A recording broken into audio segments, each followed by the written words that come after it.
রমজান মাসের প্রধান আকর্ষণ হচ্ছে ইফতার পার্টি এবং সেটা যদি হয় স্কুল ফ্রেন্ডদের রিইউনিয়ন তাহলে তো কোনো কথাই নেই। আমার এই স্কুল অ্যালুমনি অ্যাসোসিয়েশনের ইফতার পার্টি প্রোগ্রাম ছিল। বড় ভাইদের সাথে আমরাও ছিলাম। জম্পেশ ইফতার খাওয়া হয়েছে, সেই সাথে হয়েছে আড্ডা। আশা করি পুরো ব্লগটা দেখবেন, আপনাদের ভালো লাগবে। Let's get started. দিনটি ছিল ফ্রাইডে, রাস্তাঘাট মোটামুটি ফাঁকাই ছিল। নিয়ে নিলাম একটি টেসলা এবং টেসলা করে গন্তব্যস্থল হচ্ছে আগারগাঁ মেট্রো স্টেশনের কাছে। তো দেখতে পাচ্ছেন আগারগাঁর অবস্থা একদম সেই আমাদের পোস্ট অফিস বিল্ডিংটি এবং আগারগাঁ এখন ভিআইপি এরিয়া। এখানে সব ধরনের অফিসিয়াল বিল্ডিং এবং চতুর্দিকে লোকজনের আনাগোনা, রাস্তাঘাটও চমৎকার এবং টেসলা অ্যাভেলেবল পাওয়া যায় এখানে। জাইতুন রেস্টুরেন্টটি আগারগাঁ মেট্রো রেল স্টেশনের উল্টা পাশে বিমান বাহিনীর জাদুঘরের সাথে অবস্থিত। তো যেহেতু আজকে শুক্রবার, রাস্তাঘাট ফাঁকাই থাকবে এবং আশা করি সবাই চলে আসতে পারবে অন টাইমে এবং আমরা খুব ভালো একটা সময় কাটাবো ইনশাআল্লাহ। তো আমার স্কুল অ্যালুমনি অ্যাসোসিয়েশনের প্রোগ্রাম, দোয়া এবং ইফতার, সেই সাথে ডিনার রয়েছে এবং জয়তুনে এর আগেও এসেছিলাম। পরিবেশটা ভালো লাগে। যেহেতু আমার বাসার কাছাকাছি, তার জন্য আরো বেশি ভালো লাগে এবং ফ্রেন্ডদের সাথে সেই আড্ডা হচ্ছে। জুনায়েদ, অমি, শামসু, মেহেদী, আশরাফুল, ছোটন, পলাশ এবং তনু। তো সবাই বলছে keep supporting Sona stories. Thank you. Palash আমাকে রিসিভ করার জন্য বাইরে ছিল। Again thanks Palash. তো বাইরের পরিবেশটা দেখেন, বাইরেও অ্যারেঞ্জমেন্ট ছিল, ভিতরেও ছিল। যেহেতু আমরা একটু আগে চলে আসছি, তো আড্ডা দেওয়ার জন্য আমরা বাইরেই বসেছি এবং ভালো লাগছে পরিবেশটা। আসলে সবাই মিলে একসাথে আড্ডা দিচ্ছি, অনেকদিন পর একসাথে হয়েছি। তো অ্যারেঞ্জমেন্টটাও ভালো ছিল। অলমোস্ট সবকিছুই গোছানো রয়েছে এখানে।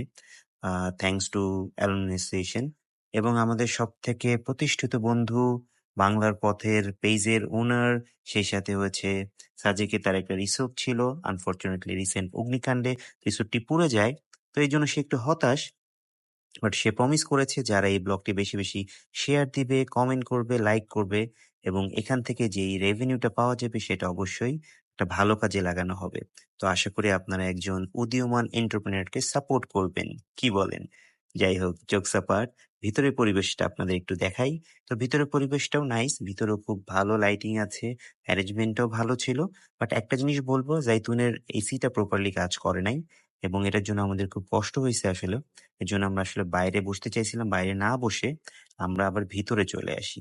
তো আমাদের ফ্রেন্ডরা অলমোস্ট আসতেছে। কিছু, কিছু ফ্রেন্ড অলরেডি চলে আসছে। যেমন আমাদের অ্যাডভোকেট দোস্ত কাউসার চলে আসছে এবং আমাদের বডি বিল্ডার নয়ন চলে আসছে। আমাদের শামসু আছে।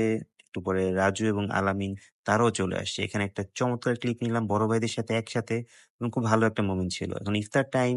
দেশি মজিটুর সাথে ছিল আপনার দেশি ইফতার, পেঁয়াজু, ছোলা, জিলাপি। তারপরে আমরা নামাজটা পড়ে ফেললাম মাগরিবের এবং নামাজের পরেই হচ্ছে ডিনার ছিল। আনফরচুনেটলি আমি ডিনার ওইভাবে ক্লিপ নিতে পারি নাই। বাট আইটেম গুলো ভালো ছিল। আপনার ফ্রাইড রাইস ছিল, আ তারপর হচ্ছে নান ছিল, মাটন ছিল, সেই সাথে ফিন্নি এবং কোক।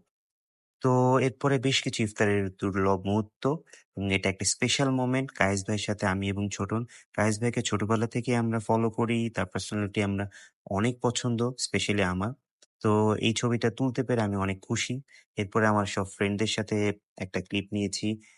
এটা আমরা আগে নিয়েছিলাম, অনেকে পরে জয়েন করেছে।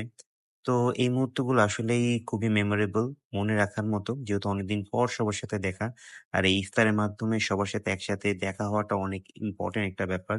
আলহামদুলিল্লাহ বন্ধুদের সাথে খুব ভালো একটি টাইম গিয়েছে। যদি ব্লগটি ভালো লেগে থাকে অবশ্যই আমার পেজকে সাপোর্ট করবেন, লাইক, কমেন্ট, শেয়ার দিবেন। ভবিষ্যতে আমি আরো ব্লগ নিয়ে আসবো ইনশাআল্লাহ। সবাইকে আবারও জানাই রামাদান কারীম মুবারক। ভালো থাকবেন, সুস্থ থাকবেন। আল্লাহ হাফেজ।